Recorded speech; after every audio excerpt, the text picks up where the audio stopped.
Kesaksian yang lemah kepada yang kuat. Berkatalah gadis itu kepada nyonyanya, "Sekiranya tuanku menghadap nabi yang di Samaria itu, maka tentulah nabi itu akan menyembuhkan dia dari penyakitnya." 2 Raja-Raja 5 ayat 3.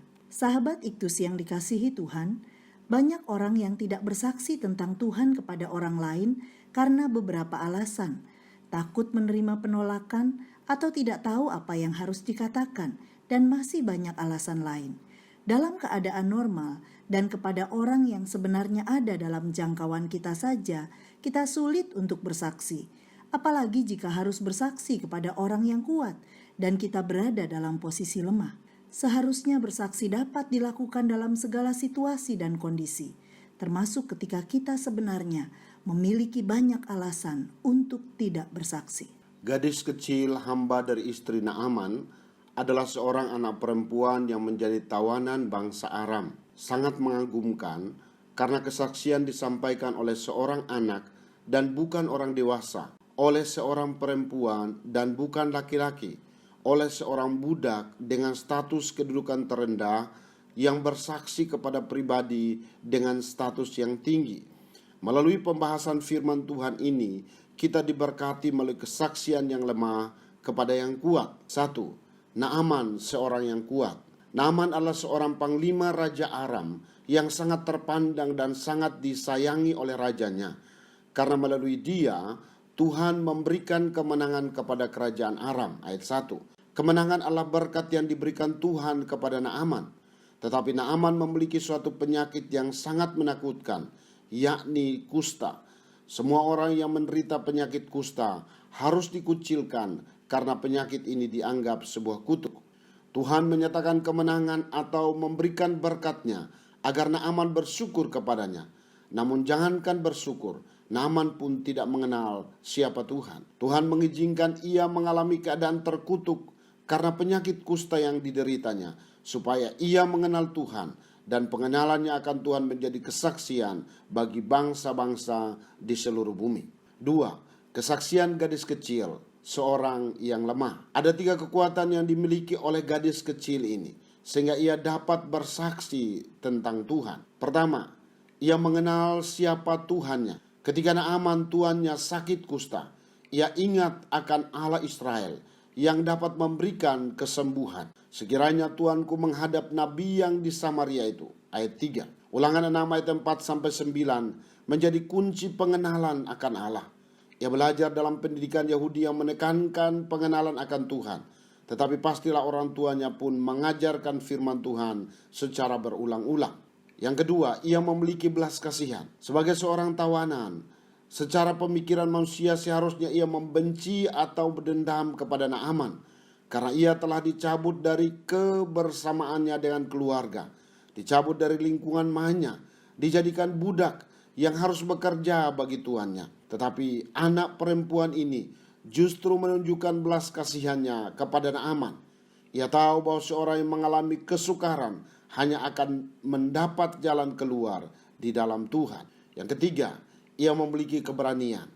Walaupun ia memiliki status yang rendah sebagai seorang tawanan, seorang budak, dan seorang anak kecil, tetapi ia memiliki keberanian untuk menyampaikan kabar baik yang diperlukan oleh Naaman. Keputusannya untuk bersaksi juga berisiko. Bagaimana sekiranya Panglima Naaman menuruti apa yang telah dikatakannya dan ternyata ia tidak sembuh? Resikonya adalah mati. 3. Pertobatan karena kesaksian yang lemah kepada yang kuat. Kesaksian anak perempuan yang lemah ini memberikan dampak yang besar dalam kehidupan seorang panglima yang kuat. Ada akibat yang terjadi. Naaman ditahirkan oleh Tuhan.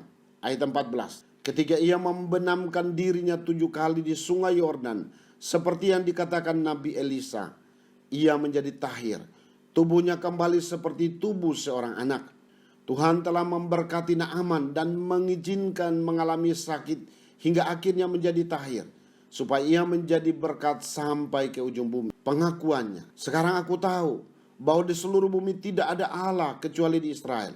Ayat 17b, sebab hambamu ini tidak lagi akan mempersembahkan korban bakaran atau korban sembelihan kepada Allah lain kecuali kepada Tuhan. Tuhan memakai kesaksian yang lemah kepada yang kuat agar seluruh bumi mengenal namanya. Sahabat Iktus, di sekitar kita ada begitu banyak orang yang tinggal dalam kondisi seperti Naaman, berada dalam posisi kuat. Ia mengalami kebahagiaan dengan harta melimpah dan kedudukan yang tinggi.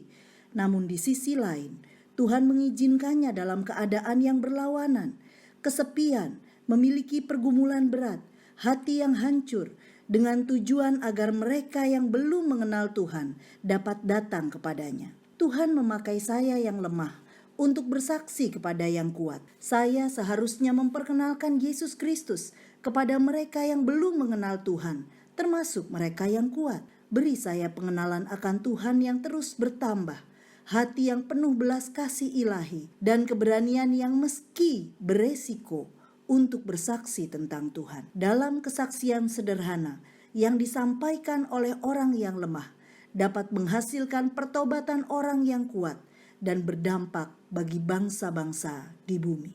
Sahabat Iktus yang dikasihi Tuhan, siapakah orang di sekeliling saya yang berada di posisi kuat dan membutuhkan kesaksian saya yang lemah ini? Apa yang seharusnya saya miliki supaya saya dapat bersaksi kepada orang-orang yang kuat?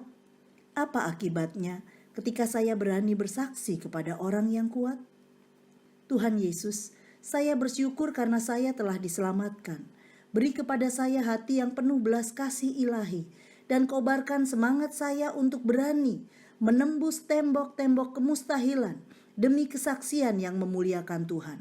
Saya lemah, tetapi Tuhan yang kuat mau memakai saya agar orang lain mengalami pemulihan dan menyembah Engkau sebagai Tuhan dan Juru Selamat. Amin. Tanpa Tuhan kita tak mampu. Tanpa kita Tuhan tak mau. Kristuslah